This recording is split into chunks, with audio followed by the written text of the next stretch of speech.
కొలస్సీలకు రాసిన పత్రిక 2వ అధ్యాయము 3, 4 వచనములు చూస్తే ఇక్కడ దేవుడు మాట్లాడుతున్న మాట ఏంటంటే, బుద్ధి జ్ఞానము సర్వసంపదలు ఆయన యందే గుప్తమై ఉన్నవి అని రాయబడింది.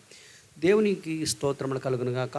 ప్రభునందు ప్రియ సహోదరులారా, బుద్ధి జ్ఞానము సర్వసంపదలు ఆయన యందే గుప్తమై ఉన్నవి.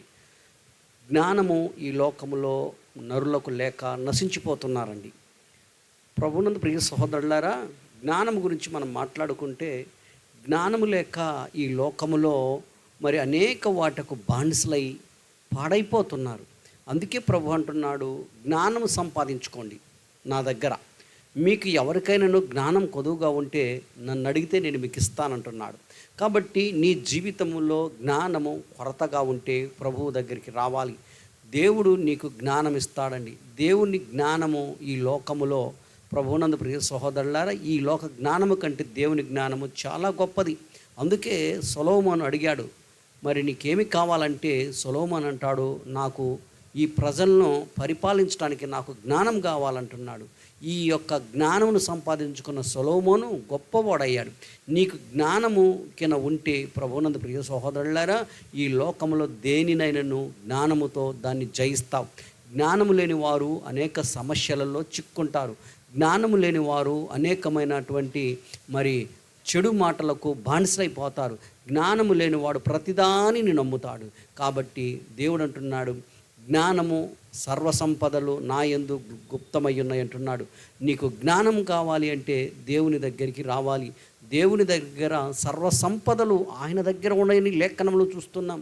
నీకు జ్ఞానము కొరతగా ఉంటే ప్రభువును అడుగుదాం. ప్రభా, ఇదిగో నాయనా, నాకు ఫలాని విషయంలో మరి ఈ విషయంలో నేను జ్ఞానం కొరతగా ఉంది ప్రభా, నాకు జ్ఞానం దయచేయమని ప్రభువుని అడిగితే ప్రభు ఖచ్చితంగా ఇస్తాడండి. ప్రభువునందు ప్రియ సహోదరులారా, జ్ఞానము లేక అనేకులు నశిస్తున్నారు. అందుకే సామెతల గ్రంథంలో అంటాడు, జ్ఞానము సంత వీధులలో పడి ఉన్నదని లేఖనంలో చూస్తున్నాం. మరి జ్ఞానము సంత వీధులలో పడినప్పుడు మరి ఇళ్ళల్లో ఏముంటుంది? మూర్ఖత్వం ఉంటుంది, మూర్ఖపు ఆలోచనలు, మూర్ఖపు తలంపులు, మూర్ఖపు ప్రవర్తన ఉంటుంది. కాబట్టి జ్ఞానమేమో సంత వీధులలోకి వెళ్ళింది.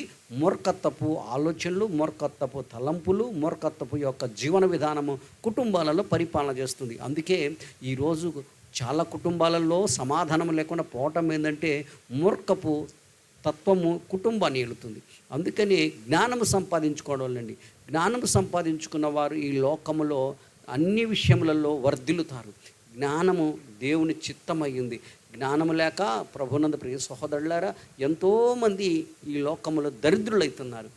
మరి వచ్చిన దాన్ని ఎలా ఖర్చు చేసుకోవాలి, వచ్చిన సంపాదనను ఏ విధంగా ముందుకు తీసుకెళ్లాలని జ్ఞానము లేక ఈ లోకంలో చెడు అలవాట్లకు బానిసలై, చెడు తలంపులకు బానిసలై ఈ లోకములో తన జీవితాన్ని పాడు చేసుకొని అతను ఒక్కడు పాడు కాకుండా తన కుటుంబమును కూడా నాశనం చేసుకుంటున్నాడు. కారణం ఏంటంటే జ్ఞానము. ఈ జ్ఞానము దేవుని దగ్గర నుంచి మనము సంపాదించుకోవాలి. ప్రభువునందు ప్రియ సహోదరులారా, జ్ఞానము చాలా గొప్పది. ఈ లోకములో సకల సంపదల కంటే గొప్పది ఏదంటే జ్ఞానము. జ్ఞానము కలిగిన వాడు సమస్తాన్ని జ్ఞానముతో జయిస్తాడు. నీకు జ్ఞానము కొరతగా ఉందా?